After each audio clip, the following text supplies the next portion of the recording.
Welcome back to Top 5 Scary. I'm your horrifying host, Kyle McWaters, and we're back to all things cursed. Whether they're locked away, buried, or yet to be unearthed. Okay, that's enough Old English. Here's the top 5 cursed items that historians fear.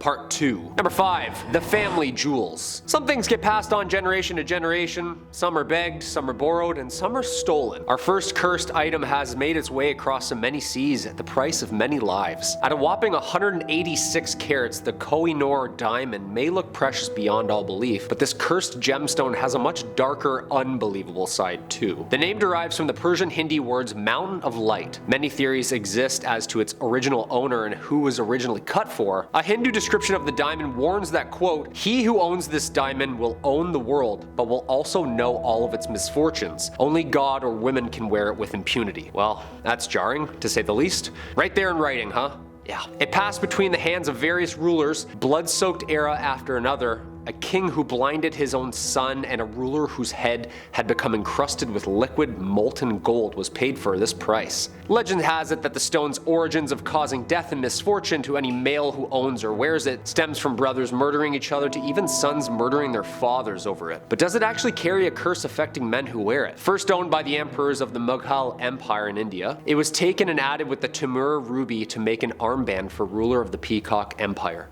The diamond then went to Sikh Maharaja Ranjit Singh. After his death, his 5-year-old son Duleep Singh, the last Maharaja of the Sikh Empire, would be the last male who ever seemed to wear it. Since being owned by the British royal family, and oddly enough, it's only ever been worn by females.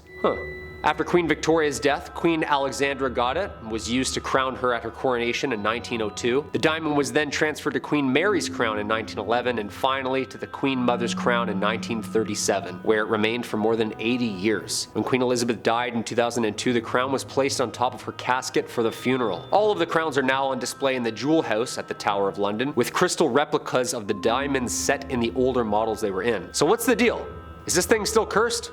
Did the royal family know something that we didn't? Maybe. Number 4. The statues of Lemb. The Women of Lemb statue was discovered in Lemb, Cyprus in 1878 and dates back to about 3500 BCE. The statue eventually earned the nickname the Goddess of Death after 4 different families experienced tragedy while handling and owning the carved stones. The first owner, Lord Elfont, along with his entire family, perished within 6 years of owning the statue, all from mysterious and rapid illnesses. The other 2 owners, Ivor Minucci and Lord Thompson Noel, also died along with their entire families just a few short years after obtaining the statue within their homes. The 4th owner, Sir Alan Beaverbrook, died alongside his wife and 2 daughters of mysterious causes while in possession of the carved rock. Although his sons did not believe in the curse attached to the statue, out of fear of the sudden misfortunes around them, they decided to gift the Royal Scottish Museum in Edinburgh the find, where it is now encased in glass, safe, unable to bear any other family bad news. You gotta think, someone was just like sitting there back then chiseling this rock like 6,000 years ago. What were they thinking? What were they saying out loud? What were they looking at? Why did they seem to have blessed this rock with so much evil and misfortune? You tell me. Number 3. The mummy. Not actually a mummy, but the mummy board, or coffin, or lid. The board is painted of an unknown high-status woman from the 21st or 22nd dynasty. Timescale for you, that's about 1,000 years BCE. The British Museum's unlucky mummy has earned quite the reputation for causing destruction through its ancient curse. The mummy was found at Thebes in Greece in the late 1800s, and tales of its curse started soon after its discovery. It's said that of the 4 young Englishmen who bought it, 2 died in a shooting accident and 2 died of health problems. A string of illnesses, accidents, and deaths following this are said to be attributed to the lid. One of the most infamous rumors about the mummy's curse is that it caused the sinking of the Titanic. Wait a minute, what? One of the victims on board was a journalist who apparently was the first to publish articles about the mummy's find and the curse that went with it. Survivors from the disaster recall hearing stories about the ship of an ominous artifact that has a sinister reputation. As the mummy stories and the rumors spread, people who survived began to ask the question if the rumors had caused the disaster that night. The unlucky mummy is now an ancient Egyptian artifact in the collection of the British Museum in London. The identity of the original owner is still being studied and the related causes brought on by it. Due to the brief hieroglyphic inscriptions of short religious phrases, scientists are still trying to decipher the name and the curse that comes along with it, and the actual location of where the body disappeared to. It's been feared since the discovery in the late 1880s, and the mummy's lid has acquired a reputation credited with causing death, injury, and large-scale disasters, earning the nickname the unlucky mummy. None of these stories have any basis in fact, of course, but the mummy serves as a spiritual question mark and remains a mystery to scientists who crack the code open. Yo, where's Brendan Fraser when you need him, right? He can figure this whole thing out. Number 2, the haunted bed. Apparently there's a bed that makes you more dizzy and have more sinister evil visions than that of a night on a waterbed. Yeah, I've had a couple hungover nights lost at sea, let me tell you. Gets pretty choppy out there. Highly don't recommend it. But this bed, I also highly don't recommend. The lavishly ornate great bed of ware does not like you sleeping in it. The hardwood oak bed is richly decorated and carved with figures and scenes you could daydream for, well, days over. It's so large that it's rumored to comfortably sleep 4 couples. Yeah.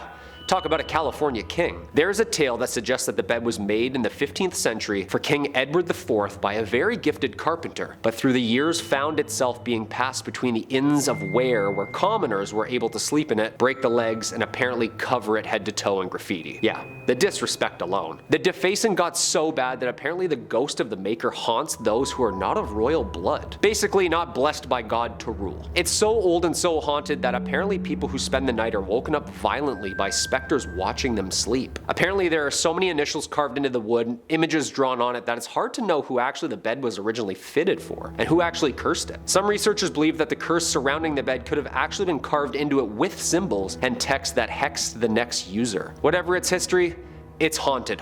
The bed can now be found in the British galleries of the Victoria and Albert Museum in London. We need like the Long Island medium to take a nap in it, you know what I mean? See what she thinks. And coming in at the number 1 spot, the Terracotta Army. The Terracotta Army was discovered in 1974 by a group of farmers. Yang Zifa, his 5 brothers, and neighbor were digging a well east of the Qin Emperor's tomb mound at Mount Lee. For centuries, occasional reports mentioned pieces of terracotta figures and fragments of the Qin necropolis. Roofing tiles, bricks, and masonry were regularly found, but when they discovered heads, Chinese archaeologists started to investigate. To this day, it remains the largest pottery figurine group ever found. The Terracotta Army seemed to be a collection of terracotta sculptures depicting the armies of Qin Shi Huang, the first emperor of China. It is a form of funerary art buried with the emperor around 209 BCE with the purpose of protecting the emperor in the afterlife. The figures were discovered in Lingtong County outside Shaanxi, China. The figures vary in height according to their roles, and they're all dressed in different garbs. The tallest, of course, being the generals. These statues include warriors, chariots equipped with horses, more than 8,000 soldiers, 130 chariots, 520 horses, and 150 cavalry. Other terracotta non-military figures were found in pits close by, including officials, acrobats, strongmen, and musicians. Yo, are we sure that Medusa didn't just like make her way through China and start stoning people in time with her looks? Because that's like an entire city made out of clay. In the records of the Grand Historian, China's 24 dynastic histories, it was written that work on the mausoleum began in 246 BCE, soon after Emperor Qin ascended the throne. Apparently the project involved 700,000 workers. Yeah, I'd really hope so, because that many perfectly sculpted figures are so realistic, there must have been a city of artists. The site is now a UNESCO World Heritage Site and has been since 1987. This is scary just looking at it. I'm not convinced this was just an art project for the journey between spirit realms. I think this was used as a decoy for battle. 20,000 figurines just chillin' waiting? Seems pretty intimidating to me. Whatever its origins,